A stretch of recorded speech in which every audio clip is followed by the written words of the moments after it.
إن الحمد لله نحمده ونستعينه ونستغفره نؤمن به ونتوكل عليه نعوذ بالله من شرور أنفسنا ومن سيئات أعمالنا من يهده الله فلا مضل له ومن يضلل فلا هادي له وأشهد أن لا إله إلا الله وحده لا شريك له وأشهد أن محمدا رسول الله أما بعد فإن خير الحديث كتاب الله وخير الهدي هدي محمد صلى الله عليه وسلم وإن شر الأمور محدثاتها وكل محدثة بدعة وكل بدعة ضلالة وكل ضلالة في النار.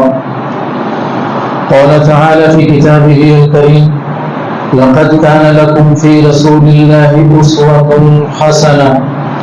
وروى الإمام البخاري رحمه الله ومسلم رحمه الله في صحيحيهما عن عائشة رضي الله عنها قالت: قال رسول الله صلى الله عليه وسلم في حديثه المبارك: من أحدث في أمرنا هذا ما ليس منه فهو رد.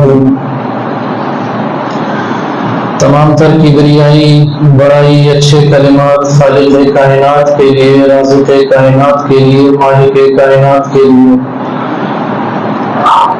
جس کے بغیر نہ تو آج تک کسی کی بنی اور نہ ہی قیامت تک بن سکے گی. بے شمار سلام رسول اللہ صلی اللہ علیہ وسلم کے وجود مزکہ پر، جنہیں تمام جہانوں کے رب نے تمام جہانوں کے لیے رحمت بنایا، اور وہ تمام خوبصورت وجود جنہیں اللہ تعالیٰ نے حبیب کائنات محبوب کائنات صلی اللہ علیہ وسلم کی صحبت کے لیے منتخب کیا، رضی اللہ عنہم ورضوا عنہ. اور وہ تمام اولیاء کرام رحمہم اللہ جمیعا جن کی زندگی کا مقصد کتاب و سنت کا علم حاصل کرنا، اس پر عمل کرنا اور اسے آگے پہنچانا ہے. اس دعا کے ساتھ آغاز کروں گا کہ اللہ تعالیٰ مجھے بھی اور آپ سب کو اپنے انہی محبوب اولیاء کرام کی صف میں شامل کرے جن کی زندگی ہر معاملے میں کتاب و سنت کے مطابق گزرتی ہے اور وہ کتاب و سنت کے مطابق گزارنے کی کوشش بھی کرتے ہیں. میرے قابل احترام سامعین اور سامعات، اللہ تعالیٰ آپ سب کو دونوں جہاں کی عافیت عطا کرے، شیطان کے شر سے بچائے. وطن عزیز فی ذاتہ ہی اللہ تعالیٰ کا ہمیں ایک بہت بڑا انعام ہے. وطن کی محبت فطری محبت ہے. ہر انسان کے دل میں اس جگہ کی محبت پائی جاتی ہے جہاں وہ پیدا ہوتا ہے، جہاں وہ روح سنبھالتا ہے، بڑا ہوتا ہے. ان در و دیوار کے ساتھ محبت یہ ہماری فطری محبت ہے.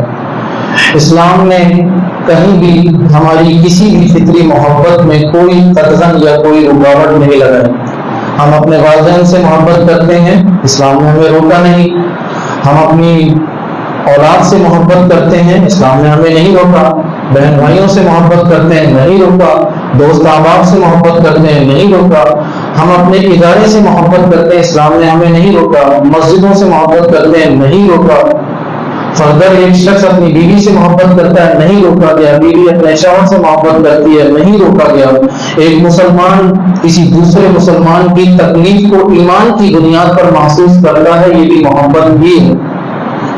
معلوم ہوا کہ اسلام فطری محبت سے نہیں روکتا، لیکن جب یہ فطری محبت ایمانی محبت کے مقابل آ جائے تو وہاں یہ فطری محبت جتنی ایمان کے مقابل آتی ہے اتنی یہ ممنوع ہو جاتی ہے، اتنی یہ حرام ہو جاتی ہے، جائز نہیں ہوتی. یہ بنیادی قاعدہ اپنے ذہن میں رکھ لیجیے.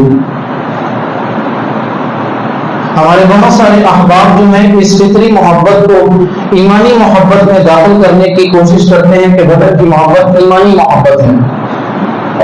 تو میری ناقص رائے اور میرے محدود مطالعہ کی حد تک وطن کی محبت دین ایمانی محبت تو نہیں ہے.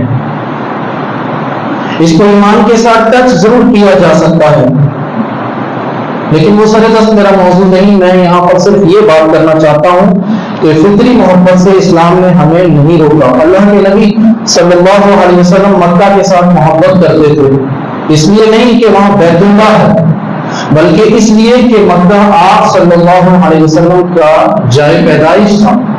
ایک روایت میں آتا ہے کہ اللہ کے نبی جب ہجرت کر رہے تھے مدینہ کی طرف تو کہتے ہیں اے وادی مکہ مجھے تجھ سے محبت ہے، لیکن تیرے باشندے مجھے اللہ کی بتائی ہوئی راہ کے مطابق یہاں جینے نہیں دیتے، تو میں چھوڑ رہا ہوں، یہاں ہجرت کر رہا ہوں. معلوم ہوا کہ مکہ جو دنیا کے تمام شہروں میں افضل ترین ہے کسی بھی اعتبار سے، لیکن اللہ کے نبی صلی اللہ علیہ وسلم نے وہ محبت بھی قربان کر دی ایمان کی بنیاد پر. والدین کی محبت کے بارے میں ہم کیا کچھ نہیں جانتے. وَقَضَىٰ رَبُّكَ أَلَّا تَعْبُدُوا إِلَّا إِيَّاهُ وَبِالْوَالِدَيْنِ إِحْسَانًا. قرآن نے بار بار اللہ کی توحید کے بعد والدین کے مقام اور مرتبے کو واضح کیا، لیکن والدین کی محبت جہاں توحید کے آگے آ جائے وہاں ان کی بات ماننے سے بھی روک دیا گیا. تو بنیادی قاعدہ ذہن میں رکھ لیجیے، فطری محبت انسان کے دل و دماغ میں موجود ہوتی ہے، اس سے اسلام نے روکا نہیں ہے، لیکن کوشش کیجیے کہ یہ فطری محبت کبھی بھی ایمان کے مقابل نہ ایمان کے ساتھ اس کا کلیش نہ ہو. یہ ہمیشہ کوشش کیجیے. اور جہاں جس لمحے فطری محبت، اسلام کی محبت، ایمان کی محبت کے سامنے دیوار بن کر کھڑی ہو جائے تو سوچ لیجیے یہاں گڑبڑ ہے. اس کی بہت ساری مثالیں دی جا سکتی ہیں. ہم اپنی جائیداد میں بہنوں اور بیٹیوں کو حق نہیں دیتے، پیچھے پس منظر کیا ہوتا ہے ہماری اولاد کی محبت.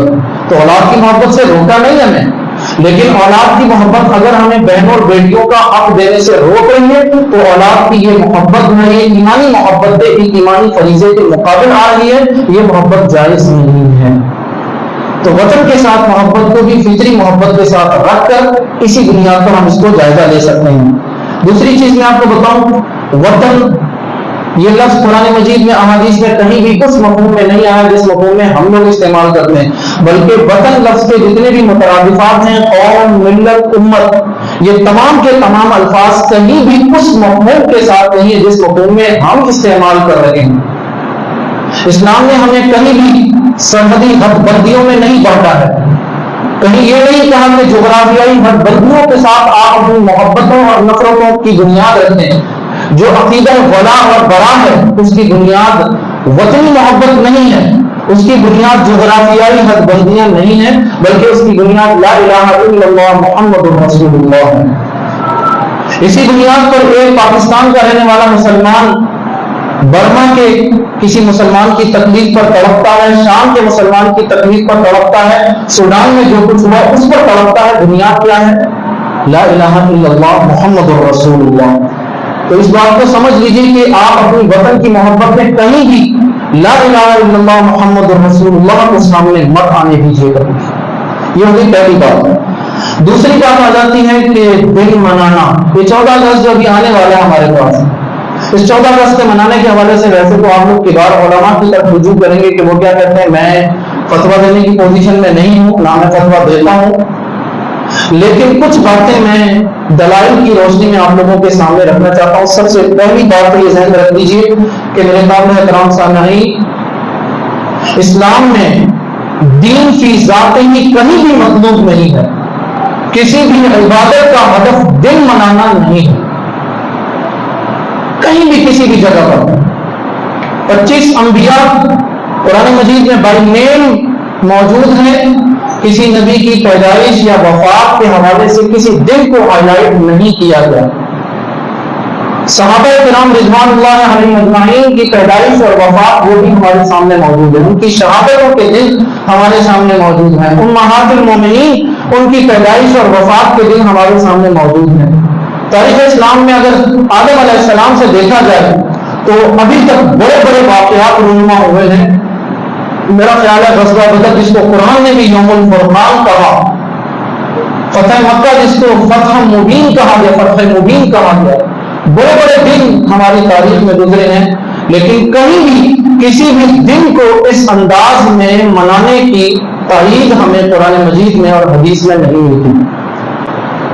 آپ قرآن مجید اور احادیث کو سب کو اٹھا کر دیکھ لیجیے. دیکھیے میرے بھائیوں، میں بنیادی قاعدہ آپ کے سامنے رکھنا چاہتا ہوں. اگر تو دن منانے کا تعلق عبادت سے ہے، اجر و ثواب سے ہے، تو اس کے لیے ہمیں دلیل چاہیے وہ دن منانے کی. عید الفطر ہم مناتے ہیں، اس کے لیے ہمارے پاس اللہ کے رسول صلی اللہ علیہ وسلم کا فرمان موجود ہے.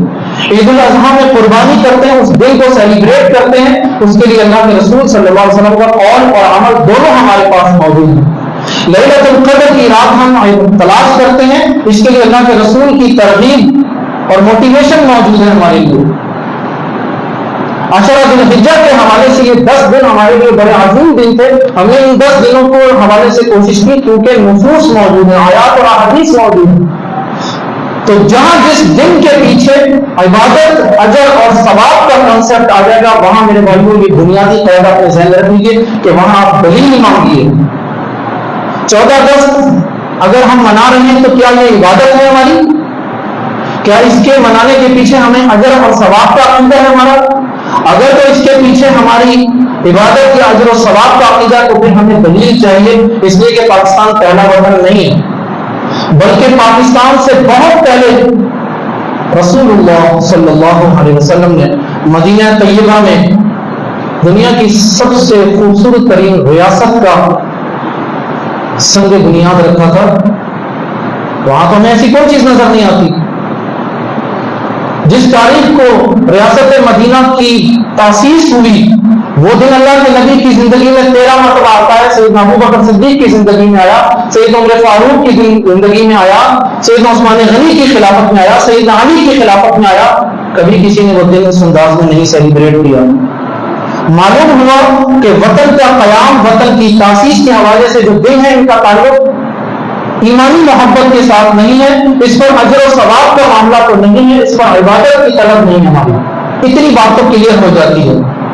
اب اگلی بات آ جاتی کہ چلے بھی ہم یہ کہہ دیں کہ یہ ہمارے دنیاوی معاملات سے ہے، اس کا تعلق دین سے، ہمیں اس میں اجر اور ثواب نہیں چاہیے، ہمیں اس میں عبادت کی طلب نہیں ہے. تو میرے بھائیوں، یہاں میں کچھ ساتھیوں کی غلط فہمی کا ازالہ کرتا چلوں، بالخصوص وہ لوگ جن کا دین کے ساتھ تھوڑا سا تعلق ہے، وہ اس دین کو بنانے کے حوالے سے ایک فقہی قاعدے کو بنیاد بناتے ہیں، الاصل فی الاشیاء الاباحہ، کہ بھی معاملات میں اصل کی اجازت کی ہے جب تک اس چیز سے روکنے کی کوئی دلیل نہ آ جائے. تو میرے بھائیوں ٹھیک ہے، اس قاعدے کی بنیاد بنا لیجیے. تو مجھے بتائیے کہ ہم دنیاوی طور پر جب کسی دن کو مناتے ہیں تو اس حوالے سے پھر ہمیں 2 باتوں کو مد نظر رکھنا ہوگا. پہلی بات تو اس دن کا پس منظر کیا ہے، اس دن کا پس منظر کیا ہے. دوسرا، اس دن کو ہم مناتے کس طرح ہیں. جب اللہ تعالیٰ نے یہ فرمان، اللہ کا یہ فرمان ہمارے سامنے ہے، الیوم اکملت لکم دینکم واتممت علیکم نعمتی ورضیت لکم الاسلام دینا. تو اس کا مطلب یہ ہوا کہ قیامت تک کے مسائل ہمارے لیے واضح ہو چکے ہیں. ایسا نہیں ہے کہ 2023 میں یا 1947 کے بعد قیام پاکستان کے حوالے سے قرآن مجید اور احادیث خاموش ہوں گے. ایسا بالکل بھی نہیں ہے. دین مکمل ہو چکا ہے، اور یہ دین ایسا مکمل ہوا ہے کہ اس میں ہمارا عقیدہ بھی موجود ہے، اس میں ہماری عبادتیں بھی موجود ہیں، ہمارے معاملات بھی موجود ہیں، اس میں ہماری سیاست، ہماری تجارت، سب چیزیں اس میں موجود ہیں. تو ہمیں یہ دیکھنا چاہیے کہ صحابہ کرام رضوان اللہ علیہم اجمعین کے ان کے جو دنیاوی معاملات تھے وہ کیسے گزرتے تھے. کیا انہوں نے دنیاوی معاملات میں یہ بات کہی تھی کہ میری مرضی؟ انہوں نے دنیاوی معاملات میں اپنے آپ کو دین سے باہر نکالا تھا؟ نہیں، بلکہ قرآن مجید نے تو ان کو ایک قاعدہ دیا تھا، ایک بنیادی قاعدہ، قل ان صلاتي ونسكي ومحياي ومماتي لله رب العالمین وبذلك امرت. کیا یہ ہے؟ قل ان صلاتي، محمد صلی اللہ علیہ وسلم، یہ بات آپ قیامت تک کے لوگوں کو بتا دیجئے، اعلان کر دیجئے. ہر مسلمان کے اوپر یہ بات لازم ہے کہ وہ یہ اعلان کرے، ان صلاتی، کہ میری نمازیں، میری قربانیاں اور میری پوری کی پوری زندگی، ان صلاتی و نسکی و محیایا، اور میری زندگی، میرے دنیاوی معاملات، میری سیاست، میری تجارت، میرے نکاح، میری طلاق، میرے لڑائی جھگڑے، میرا گھر خریدنا، ہر کام للہ، اللہ کے لیے ہے. ایسا نہیں ہے کہ صحابہ کرام رضوان اللہ عنہم اجمعین اور ہمارے اسلاف رحمہم اللہ نے اپنی دنیاوی زندگی کو دین سے باہر نکال دیا ہو. میرے قابل احترام ساتھیوں، عزیز طلبہ ساتھیوں، یہی تو سیکولر کا سب سے بڑا آبجیکٹو ہے میرے لیے اور آپ کے لیے. وہ میری دین اور دنیا کو الگ کرنا چاہتے ہیں. وہ یہ کہتے ہیں کہ آپ مسجد میں اپنے گھروں میں جو چاہے کرتے کرو، ہمیں کوئی اعتراض نہیں ہے، لیکن بازار میں آ کر اسلام کو نافذ کرنے کی کوشش نہ کرو، اپنی سیاست کو گندگی اور غلاظت سے پاک کرنے کی کوشش نہ کرو، سود کے خلاف کوئی بات نہ کرو. یہی تو ان کے لیے سب سے بڑی تکلیف والی بات ہے. ان کو ہماری عبادتوں سے کوئی تکلیف نہیں ہے. ہم پاکستان میں ایک چھوڑ کر 1000 مسجدیں بنائیں، ان کو کوئی پریشانی نہیں ہے. تو میرے بھائیوں، میرے قابل احترام سامعین، میری اور آپ کی زندگی کے دنیاوی جو معاملات ہیں وہ بھی دین کے تابع ہیں. اللہ کے رسول صلی اللہ علیہ وسلم کی خوبصورت ترین دعا ربنا آتنا فی الدنیا حسنہ، کیا مطلب اس کا؟ اے اللہ حسن دنیا عطا کر. یہ جو حسن دنیا کیا ہے؟ یہ حسن دنیا نیک اور صالح بیوی، فرما بردار اولاد، حلال مال، نیکی کی توفیق، دین سے ریلیٹڈ ساری باتیں جو آخرت کی بنیاد رکھنے میں مدد کرے، وہ ساری کی ساری حسن دنیا ہے. تو ہمیں ایک ایسا خطہ چاہیے تھا جہاں پر ہم دین کی بات کر سکتے، دین کی دعوت پھیلا سکتے، شرک کے خاتمے کے لیے باتیں کرتے. یہ تو بڑا، اس اعتبار سے تو پاکستان اللہ کا بہت بڑا انعام ہے. لیکن مجھے یہ بتائیے کہ آج ہم جشن آزادی مناتے ہیں، کس بات کی جشن منا رہے ہیں؟ ذرا مجھے بتائیے تو صحیح کہ جشن ہم منا رہے ہیں تو کس بات کا جشن منا رہے ہیں؟ کیا جشن اس بات کا منایا جا رہا ہے کہ کراچی سے خیبر تک شرک کے اڈے اور مزارات پر غیر اللہ کو سجدے کیے جا رہے ہیں، بدعات کا ارتکاب ہو رہا ہے، سود ہماری ہر چیز میں شامل ہو چکا ہے، فحاشی اور بے حیائی کو دیکھے کہاں کہاں نہیں پائی جا رہی، سیاست دیکھے تو گالم گلوچ سے شروع ہوتی ہے، سب و سطر پر جا کر ختم ہوتی ہے، خرید و فروخت دیکھے تو اس میں دیکھے غصب اور دھوکہ دہی اور غرض اور ابہام کے کیا کیا معاملات ہوئے ہیں. ہر مسلمان دوسرے مسلمان کا حق مارنے کو تیار ہے. راستے ہم روکتے ہیں دین کے نام پر، عبادتوں کے نام پر، جلسوں کے نام پر. گھروں کے آگے سیڑھیاں ہم آگے بڑھا دیتے ہیں، بالکنیاں آگے ہم بڑھا دیتے ہیں. ہمیں تو پتہ ہی نہیں اس چیز کا. ایک بالش قبضہ کرنے والا سال کوپ اس کو پہنا دیں گے، ہمیں اتنی خوفناک وعید ہمیں سمجھ میں نہیں آتی. صفائی اور طہارت کی طرف دیکھیں تو وطن عزیز میں کون سا ایسا خطہ ہے جہاں کچرا کنڈی نظر نہیں آتی؟ ہر جگہ کچرا نظر آئے گا آپ کو. کیا ڈیفینس اور کیا گلشن اقبال. کس بات کا ہم جشن منا رہے ہیں؟ کس بات کا ہم جشن مناتے ہیں؟ مادیت پرستانہ سوچ ہم پر اس قدر غالب ہو رہی ہے کہ ہم اپنی تعلیم کے لیے، اپنے بچوں کے لیے سب سے پہلی یہ فکر کرتے ہیں کہ ان کا فیوچر فائنینشیل بیسس پر اسٹرانگ ہو جائے، سیو ہو جائے، سیکیور ہو جائے. دین کی طرف تو مانے نہیں دیتے ان کو. اس بات کا جشن منا رہے ہیں. میں حیران ہوتا ہوں کہ جشن ہم کس بات کا منا رہے ہیں. پھر جشن منانے کے طریقوں پر بات کیجیے. کیا جشن منانے کے یہی طریقے ہوتے ہیں؟ گانے بجانا، مرد و زن کا آزادانہ اختلاط، ڈانس اور رقص، کیا یہی ہے؟ یہی طریقے ہیں جشن منانے کے؟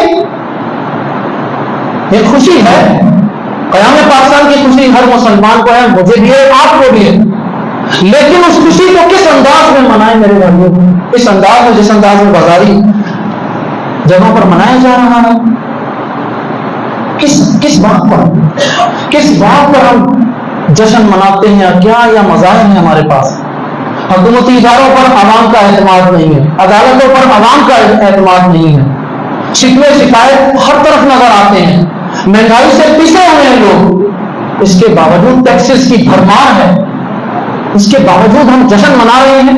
کوئی نہیں سوچتا اس بات پر کہ یہ جشن منانے کا لمحہ ہے یا رونے کا مقام ہے. یہ المیہ ہے، رونے کی جگہ ہے. جس کا جہاں داؤ چلتا ہے وہ داؤ لگا دیتا ہے اور دوسروں پر انگلیاں اٹھاتا رہتا ہے. اس بات کا ہم جشن منا رہے ہیں. کیا ان ساری منہیات اور حرام چیزوں کی موجودگی پر ہم جشن منائیں؟ ہمیں شرم نہیں آتی؟ غیرت نہیں آتی ہمیں اس بات پر؟ مساجد کی حرمت کو بار بار کیا جائے، اللہ کی توہین کی جائے، رسول اللہ صلی اللہ علیہ وسلم کی توہین کی جائے، صحابہ کرام کو برا کہا جائے، شعائر اسلام کو برا کہا جائے. اپنی ملعون اور گندی سیاست میں صحابہ کرام کو کھینچ کے لایا جائے، مذہب کی مثالیں دی جائیں، اس کے بعد بھی داڑھی کی توہین کی جائے، نماز کی توہین کی جائے، مدارس کی توہین کی جائے، اسلام کے قلعوں پر پابندی لگانے کی باتیں کی جائیں، پھر ہم جشن مناتے ہیں۔ لائٹنگ کی جائے، لائٹنگ کے حوالے سے دیکھ لیجیے کیا لائٹنگ کرنا جائز ہے اسلام میں؟ کیا یہ شور و غل جو بازاروں میں ہوتا ہے؟ جامع ترمذی میں اللہ کے رسول صلی اللہ علیہ وسلم کے حوالے سے سیدہ عائشہ کے فرمان ہے، ما کان فاحشا ولا متفحشا ولا سخابا فی الاسواق، بازاروں میں شور و غل کرنا، نعرہ زنی کرنا یہ اللہ کے نبی کو پسند نہیں تھا، نہ یہ کام کرتے تھے۔ جب اللہ کے نبی کو یہ کام پسند نہیں تھا، ہم یہ کیوں کرتے ہیں؟ آئیے ذرا اس میں یہ جو ہم لوگ نعرہ زنی لگاتے ہیں، شور و غل کرتے ہیں، یہ مسند بزار کی حدیث ہے، سبحان ملعونان فی الدنیا والآخرہ، دو آوازیں دنیا اور آخرت میں جن پر لعنت کی جانی چاہیے، ایک مزمار عند نعمہ، کسی خوشی کے موقع پر موسیقی گانا بجانا اور ڈانس کرنا اور یہ ساری آوازیں نکالنا، یہ پہلی چیز ہے، وَرَنَّةٌ عِنْدَ مُصِیبَۃٍ، اور مصیبت پر ہائے وائے اور لوا خوانی کرنا، یہ دو آوازیں ایسی جس پر لعنت کی جاتی ہے۔ ہماری خوشی منانے کے انداز ہی دیکھ لیجیے، فضول خرچی کے بعد سے دیکھ لیجیے، اسراف دیکھ لیجیے، کتنا اسراف کرتے ہیں، لائٹنگ پر دیکھ لیجیے، یہ جھنڈے اور یہ جھنڈیاں اور کیا کچھ نہیں کرتے ہم لوگ، پھر بعد میں یہ جھنڈے ہمارے پاؤں پہلے رونگے جا رہے ہوتے ہیں۔ 14 اگست ایک دن کی محبت میں کیا کچھ ہم نہیں کرتے؟ مجھے بتائیے اسلام کی ایسا کون سا اصول اور ضابطہ ہے، قرآن کی ایسی کون سی آیت یا حدیث ہے جو مجھے ایک دن کی محبت کرنے پر کہتی ہوں؟ یہ تو مغرب کا کلچر ہے، ویسٹرن کلچر کا جو مسئلہ تھا ہمارے لیے، انہوں نے کہیں فادرز ڈے بنا دیے، کہیں مدرس ڈے بنا دیے، کہیں ٹیچرز ڈے بنا دیے۔ ہمارے اسلام میں تو کوئی fathers day, teachers day, mother day کوئی چیز نہیں ہے۔ ہم تو سال کے 354 دن اپنے ماں باپ کا احترام کرتے ہیں، اپنے اساتذہ کا احترام کرتے ہیں، صفائی کا خیال کرتے ہیں، ہمارے لیے پوری لائف ٹائم کی چیزیں سر۔ لاشعوری طور پر کس طریقے سے ہمیں مغرب نے اپنے جال میں نہیں پکڑا اور آج ہم جشن مناتے ہیں ایمان سمجھ کے، جو کوئی مخالفت کرے تو اس کی ہم ایسی کیسی کر دیتے ہیں۔ اللہ تعالیٰ سے دعا کرتا ہوں اللہ تعالیٰ مجھے اور آپ کو اس بات کی فہم عطا کرے کہ ہم وطن کی محبت کو جس انداز میں اس کی قدر کرنی چاہیے، جس انداز میں اس کے ساتھ ہمارا رویہ ہونا چاہیے، وہ ہماری سمجھ میں آنا چاہیے۔ بارک اللہ لی ولکم ولسائر المسلمین فاستغفروہ انہ هو الغفور الرحیم۔ الحمد للہ الذی خلقنا ورزقنا وانعمنا علی نعم ظاہرا وباطنا، افضل الصلاة والسلام علی نبینا محمد صلی اللہ علیہ وسلم وعلى آلہ وصحبہ اجمعین وعلى من اتبع الہدى الی یوم الدین، اما بعد۔ بات یہ ہے کہ پھر اسلام میں شکر، یہ جو قیام پاکستان ہے، میں یہ سمجھتا ہوں، جو میں نے اپنے مشائخ سے کچھ باتیں سنی اور کچھ ان سے سوالات کیے پچھلے 2-3 دنوں میں، شیخ ارشاد محمد فری حفظہ اللہ، شیخ حافظ نصر عالم صاحب اور دیگر مشائخ سے کہ شیخ ہمارا رویہ کیا ہونا چاہیے۔ کہنے لگے بہت زیادہ سے زیادہ یہ یوم تشکر ہے، یہ شکر منانے کی کیفیت ہے، یہ اللہ کا شکر کریں بھائی۔ اس وقت ہندوؤں کے پاس ہوتے تو کیا ہوتا آج؟ اب مجھے سرحد سے اس موضوع پر بات نہیں کرنی، نہ اس مفروضے پر میں بات کروں گا کہ جی پاکستان نہ بنتا تو انڈیا اور پاکستان کے مسلمان مل کر ایک بہت بڑی طاقت بن جاتے اور 40 سال کے بعد پورے ہندوستان پر مسلمانوں کی حکومت ہے، لیکن میں کسی مفروضوں پر بات نہیں کر رہا۔ حقیقت پاکستان ایک حقیقت ہے، ایک وجود ہے، اس پر ہمیں اللہ کا شکر ادا کرنا چاہیے۔ تو شکر کیسے ادا کریں؟ بات سمجھنے والی صرف یہ ہے، جو کرنے والا کام ہے جس کا تعلق صرف اور صرف 14 اگست سے نہیں ہے۔ میرے بھائیوں، تاریخ میں بہت ساری ہجرتیں ہوئی ہیں۔ ابراہیم علیہ السلام نے ہجرت کی تھی، کامیاب ہوئی۔ ابراہیم علیہ السلام کو کیا کچھ عطا نہیں کیا گیا۔ موسیٰ علیہ السلام نے بنی اسرائیل کے ساتھ ہجرت کی، بنی اسرائیل نے کیا کچھ نہیں کیا۔ بنی اسرائیل آج تک مار کھا رہے ہیں، جوتے کھا رہے ہیں، ذلت اور رسوائی کا شکار ہیں۔ رسول اللہ صلی اللہ علیہ وسلم نے اپنے صحابہ کے ساتھ ہجرت کی تھی، کامیاب ہوئی وہ ہجرت، آج تک بلکہ قیامت تک وہ ہجرت اور اس کی تمام باتیں ہمارے لیے رول ماڈل بنا دی گئی۔ ایک ہجرت ہم نے بھی کی تھی 47 میں، 47 میں ہجرت کرنے کے بعد ہم نے کیا کیا، اپنے عزیز کا حشر کیا کیا۔ ایک نعرہ ہم نے بھی لگایا تھا، پاکستان کا مطلب کیا، لا الہ الا اللہ۔ تو بات صرف اتنی سی تھی کہ اس نعرے کے پیچھے یہ تھا کہ ہم پاکستان میں اسلام کو نافذ کریں گے، اپنے اوپر اسلام کو نافذ کریں گے. لیکن ہوا کیا؟ پاکستان میں کراچی سے لے کر آپ خیبر پختونخوا پر دیکھ لیجیے کہ مزاروں پر کیا کچھ نہیں ہو رہا, منشیات کے کس طرح دھندے ہو رہے ہیں, سود کے حوالے سے دیکھ لیجیے کیا کچھ نہیں ہو رہا. جو ملک لا الہ الا اللہ کے نعرے پر بنا تھا وہ 77 سال گزرنے کے باوجود سود کے حوالے سے, جس میں براہ راست اللہ کے ساتھ اعلان جنگ ہے, اس کے حوالے سے آج تک کچھ فائنل نہیں کر سکے. میرا منہج حکومتوں پر گفتگو کرنا نہیں ہے, لیکن ایک بات تو ہے نا ہمارے سامنے. بتائیے پچھلی کون سی حکومت نے سود کے حوالے سے سنجیدگی کے ساتھ کوشش کی ہوگی؟ کچھ حکومتیں اس لیے آرڈر لیتی رہی, کچھ نے اس لیے آرڈر نہیں لیا تو ویسے ہی غفلت کے رویے اختیار کرتی رہی. تو جب ہم اللہ کے ساتھ حالت جنگ میں ہوں گے تو کیسے امن آئے گا, کیسے سلامتی آئے گی, کیسے برکتیں آئیں گی, اور کیسے ہمارے معاشی مسائل دور ہوں گے. ہم کفار کے سسٹم کو لا کر جشن مناتے ہیں اور اپنے مسائل سے نکلنے کے لیے سود کے راستے تلاش کرتے ہیں. ہم نے تو یہ کچھ کیا ہے. میڈیا پر آ جائیے تو آج میڈیا پر اگر کوئی طوائف زادی فوت ہوتی ہے, کسی طوائف زادی کا دن آتا ہے تو پورا دن اس میڈیا پر اس کے گانے, اس کی فلمیں, اس کے بارے میں پروگرام چلتے رہتے ہیں. مجھے بتائیے کہ آج تک آپ لوگوں نے اپنے میڈیا پر کبھی سیدنا امام بخاری رحمہ اللہ پر کوئی پروگرام دیکھا آپ نے؟ کبھی امام مسلم رحمہ اللہ پر پروگرام دیکھا؟ چلے جی یہ تو محدثین تھے, مجھے بتائیے کہ کیا کبھی صحابہ پر آپ نے کبھی کوئی پروگرام دیکھا؟ ابو بکر صدیق پر پروگرام دیکھا؟ محرم کے 10 دنوں میں سیدنا حسین رضی اللہ عنہ پر پروگرام دکھائے جاتے ہیں, وہ بھی ایک مخصوص طبقے کی ترجمانی میں. ذرا بتائیے کہ کیا سیدنا حسن کے حوالے سے کبھی آپ نے کوئی پروگرام دیکھا؟ سیدنا عمر فاروق, سیدنا عثمان غنی, سیدنا علی, دنیا کی سب سے مثالی اور خوبصورت بیوی سیدہ خدیجہ جو ہماری ماں ہے, ان کے حوالے سے آپ نے کبھی پروگرام دیکھا؟ اللہ کے نبی کی بیٹیوں کے حوالے سے کبھی کوئی پروگرام دیکھا آپ نے؟ نہیں دیکھا. یہ ہمارے میڈیا کا حال ہے. ابھی کوئی سیاستدان فوت ہو جائے گا پورا فل میڈیا اس کو چلاتا رہے گا پروگرام سارے. تو بتائیے نہ کریں. یوم شکر کیسے منائیں؟ کیا یوم شکر, یوم تشکر اس طرح منانا چاہیے ہمیں؟ اللہ کے نبی صلی اللہ علیہ وسلم نے ہمیں یہ طریقہ تو نہیں بتایا.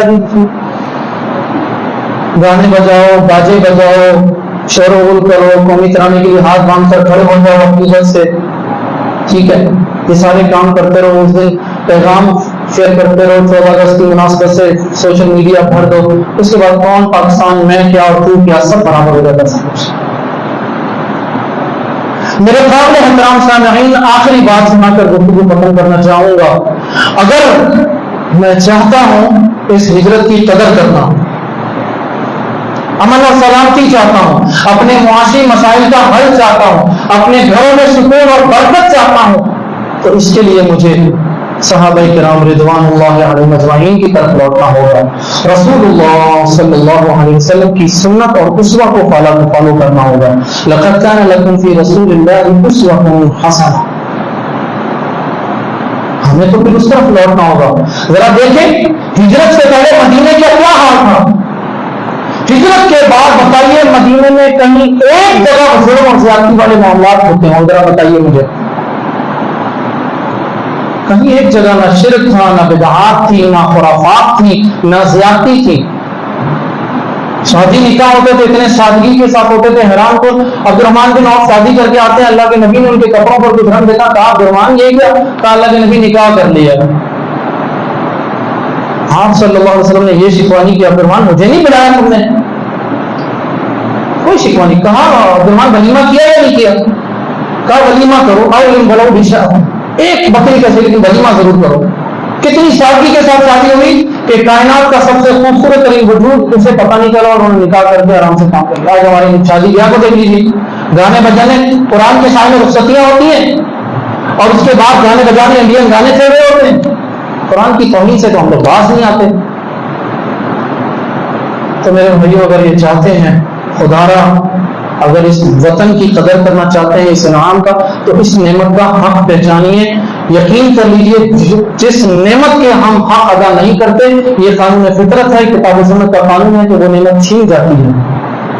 نعمت کا حق پہچانے. تو پاکستان وطن عزیز اللہ کا بہت بڑا انعام ہے، اس کا حق ادا کرنے کی کوشش کیجیے، اور دوبارہ اس کے والی یہ دوسروں پر انگلیاں اٹھانا چھوڑ دیجیے کہ اس نے تو کیا نہیں ہے، حکمرانوں کی برائیاں کرنا چھوڑ دیجیے۔ قیامت کے دن آپ سے مجھ سے میرے بارے میں پوچھا جائے گا، تو بات ختم ہوگی ساری، مجھ سے پوچھا جائے گا کہ فیض الابرار تم نے کیا کیا، وہاں میرے پاس ایک آپشن نہیں ہوگا، میں کہوں گا کہ اللہ وہ میرے ساتھی نے بھی تو یہ برائی کی تھی، نہیں قبول کیا جائے گا، یہ میری یہ عذر نہیں قبول کیا جائے گا، مجھ سے صرف میری بات کی جائے گی۔ لیس للانسان الا ما سعى، ہر انسان کو اپنا کیا جو ہے نا وہ سامنے آ جائے گا۔ فمن يعمل مثقال ذرة خيرا يره ومن يعمل مثقال ذرة شرا يره۔ تو آپ اپنے حد تک اپنے حصے کا چراغ جلائیے، گندگی دور کیجیے، صفائی کی طرف آئیے، اچھائی کی طرف آئیے، توحید کی طرف آئیے، اللہ کے رسول کی اتباع کی طرف آئیے، نمازوں کو صحیح کیجیے، روزوں کی طرف آئیے، معاشرے میں برائیوں کو ختم کیجیے، نکاح اور نکاح وغیرہ کے معاملات کو سادگی سے کیجیے، گانے بجانے بند کیجیے، خوشیوں کی تقریبات میں اللہ تعالیٰ برکتیں عطا فرمائے۔ دعا میں یاد رکھیے، اللهم اعز الاسلام والمسلمین، اللهم اذل الشرك والمشرکین، اللهم دمر اعداءك اعداء الدین، اللهم اهلك الظالمین بالظالمین۔ بیماروں کے حوالے سے بطور خاص ہماری ایک نمازی ہیں، ہمارے بہت اچھے، ان کی والدہ ہیں نیلوفر سلیم، ان کے حوالے سے بھی ہم باقی کچھ اور بھی کچھ خواتین نے اور کچھ ہمارے ساتھیوں نے دعا کے لیے ہم سے کہا، ہم اپنے تمام بیماروں کے لیے دعا کرتے ہیں، اللہ ہمارے تمام بیماروں کو شفاء کاملہ و عاجلہ عطا فرما، اللہم اشف مرضانا و مرضى المسلمین، اللہ ہمارے تمام بیماروں کو شفاء کاملہ و عاجلہ عطا فرما۔ فوت شدگان کے لیے دعا کرتے ہیں، اللہ ہمارے فوت شدگان کو قبر کے عذاب سے بچا، جنت الفردوس میں جگہ عطا فرما، اللہ نیکیوں میں اضافہ فرما، اللہ وطن عزیز کو قائم و دائم رکھ، اللہ وطن عزیز کی صورت میں جو نعمت تو نے ہمیں عطا کی ہے، اللہ اس نعمت کی قدر کرنے کی توفیق عطا فرما، اللہ اس نعمت کا حق ادا کرنے میں جو ہمارا کردار ہے، اللہ وہ کردار ہمیں ادا کرنے کی توفیق عطا فرما۔ حکمرانوں کے لیے دعا کیجیے، اللہ ہمارے حکمرانوں کو خیر کی توفیق عطا فرما۔ اور آخر میں یہ جامعہ کا مجلہ ہے میرے سامنے، اس کا حسنہ، اس میں کچھ مضامین بڑے خوبصورت ہیں، بالخصوص ایک مضمون تو یہ حفاظت قرآن کے حوالے سے ہے، اور ایک مضمون جو سب سے بہترین پڑھنے والا یہ پیج نمبر بھی میں بتا رہا ہوں 25 ہے، اور حدیث میں اس کا مضمون کا عنوان ہے حدثنا اور اخبرنا ہمارا دین ہے۔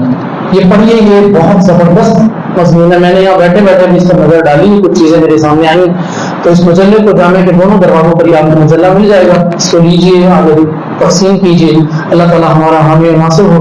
بارک اللہ لي ولكم ولسائر المسلمين فاستغفروه انه هو الغفور الرحيم وقوموا لله قانتين۔